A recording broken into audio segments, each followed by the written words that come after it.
আসসালামু আলাইকুম। Hello everyone, welcome to Rasel C world. আজকে আমরা শিখব ভবিষ্যতে কিছু করব এমন কিছু simple sentence.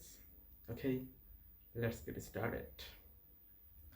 I will go, আমি যাব।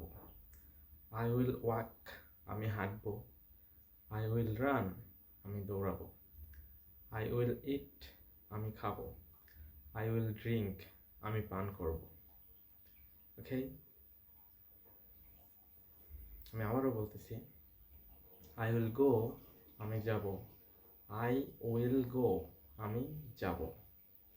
আই উইল ওয়াক, আমি হাঁটবো। আই উইল রান, আমি দৌড়াবো। আই উইল ইট, আমি খাবো। আই উইল ড্রিঙ্ক, আমি পান করব। ওকে, কিপ প্র্যাকটিসিং, কিপ লার্নিং। ওকে, প্র্যাকটিস ছাড়া আমরা ইংরেজি শিখতে পারবো না। সো আমাদের প্র্যাকটিস করা অত্যন্ত জরুরি। ওকে, থ্যাংক ইউ সো মাচ। আসসালামু আলাইকুম।